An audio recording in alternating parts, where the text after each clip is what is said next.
You ever wake up thinking you're just going to grab your coffee and maybe a package off your porch, but instead you walk out and see your whole life about to change? That's exactly what happened to me that morning.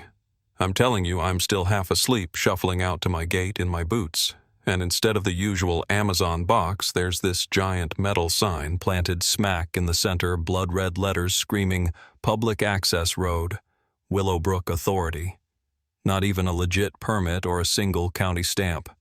Just the signature of Elaine Dempsey, our neighborhood's self-appointed, never-voted-for HOA queen, scribbled on the bottom like that made it law.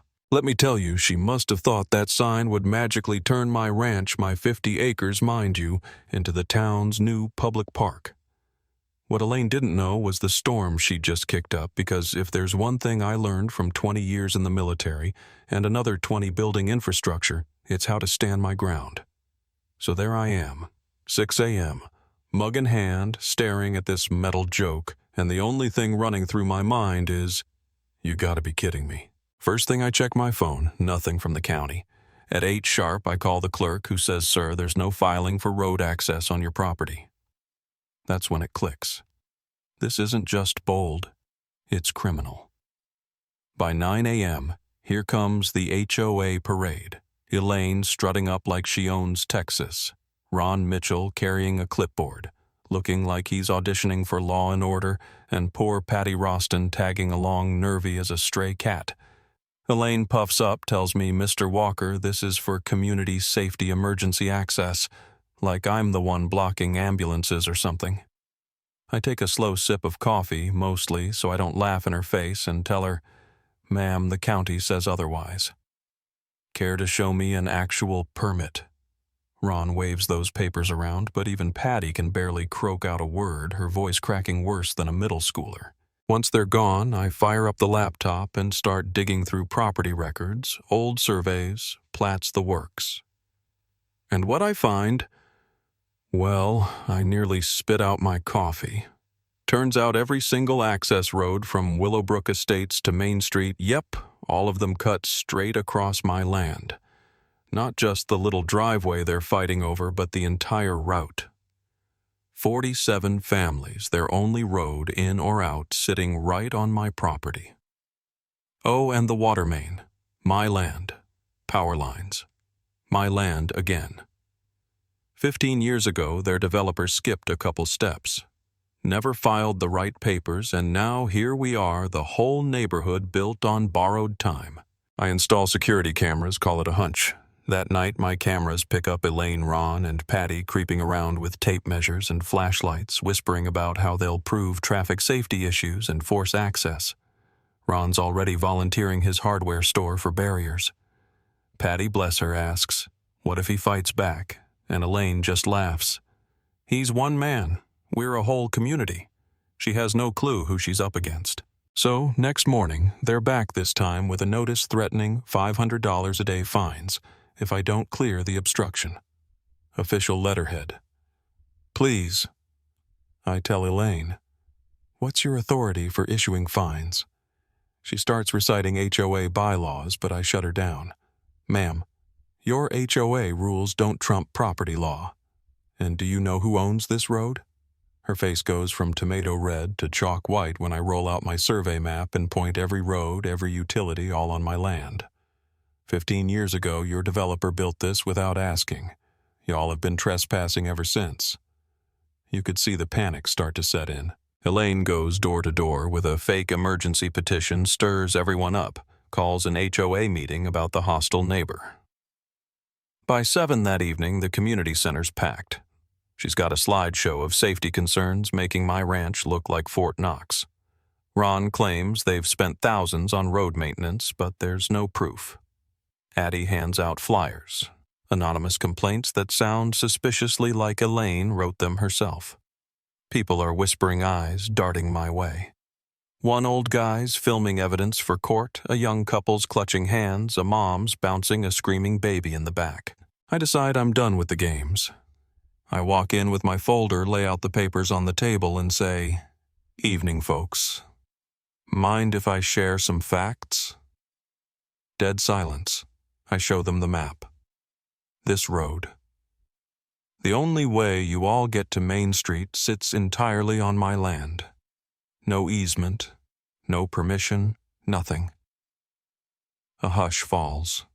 Then a tired young mom voice cracking asks, "So we've really been living on your land all these years?" "Yes, ma'am, you have." That's when the room splits wide open. The old-timers are angry they've been lied to. The younger folks want receipts. "You told us our fees went to road maintenance, Ron. Where's the money?" Another couple remembers their realtor never showing them a single easement doc. Some people are already standing to leave, but a few start demanding answers. I offer an olive branch. "Look, I didn't start this, but I'm willing to work something out legally." But that fake sign comes down tonight. Elaine corners me in the parking lot, asks, "Name your price." I look her in the eye.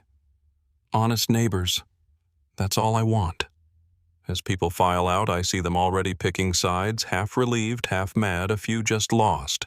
I think maybe, just maybe it'll end peacefully. Nope. 2 a.m. security cameras catch Elaine and Ron bolt cutters in hand, trying to plant a second fake sign deeper on my land emergency access route as if that'd fly. What they don't know is Eleanor Hayes' retired teacher has insomnia and records everything from her window. By dawn, I've hired a fence crew emergency rates. By lunch, there's a heavy-duty barrier new sign, private property. No access. I add an intercom with a pre-recorded message. "You're crossing private land. Contact your HOA for access." At 6:30, Mr. Johnson from House 12 rolls up confused as a deer in headlights. By 7, the whole development's in gridlock, kids missing school, Amazon drivers circling Uber Eats guy taking photos for TikTok. It's chaos, and honestly a little funny until I see the human cost. An old man dressed for a doctor's appointment just stands by his car, shoulders slumped before heading back inside. A little girl tugs her mom's hand. "Mommy, why won't he let us go to school?" The mom looks over scared, and I feel like the villain. Elaine storms up screaming at the barrier, threatening lawsuits. I calmly tell her, "Show me legal paperwork," and the gate opens. She has nothing. Then something unexpected. Mrs. Patterson from House 7, never spoken to me before, brings cookies, because I don't agree with what they did to you. Sometimes doing the right thing feels awful, but it's still right. I thank her, genuinely moved. Not everyone here is my enemy. By 9 a.m., my old buddy, Deputy Don Carter, Army Days, shows up, tells the crowd Walker's within his rights. Elaine tries to argue, but Don shuts her down. Local news crews show up, questions fly, and the neighborhood starts splitting. Some side with me, others just want out. Eleanor organizes those wanting to negotiate while Ron stirs up fears about property values dropping. Then a young father asks through the intercom, his wife's in the hospital, ambulance needs to get through. My gut twists, but I promise emergency vehicles always get access. At 2, Elaine tries to cut the barrier in daylight. Eleanor catches her, records everything. It's all on video now. That night, Channel 7's headline, "Ranch Owner Legally Blocks Development After HOA Installs Fake Road Sign." Public opinion shifts. Most folks want legal access, a fair deal, and an end to the drama. By day 2, Elaine's out of options. She sends her brother-in-law Gary, posing as a county emergency official, to bluff his way through. Don Carter runs his record, 3 outstanding warrants. We threaten charges if he tries again. So I decide to go public, set up a projector. Play the security footage, Elaine and crew planting signs at midnight. Gary's impersonation, Eleanor's video of Elaine attacking the barrier. The crowd is stunned. Patty resigns as secretary, Ron steps down as treasurer. Elaine gets voted out as president, Eleanor's named interim leader. They formally apologize, agree to work out legal access, upgrade the road, pay annual fees. Even the media eats it up. But Elaine tries one last Hail Mary, calling other HOA presidents to form a coalition. They laugh her off. She goes on local news sobs about being terrorized by a crazy rancher, but Sarah Kim, the reporter, fact-checks her live. Elaine melts down on air, becomes a viral Karen overnight, and by the next day, even her loyalists have turned their backs. At the final community meeting, I lay out my terms.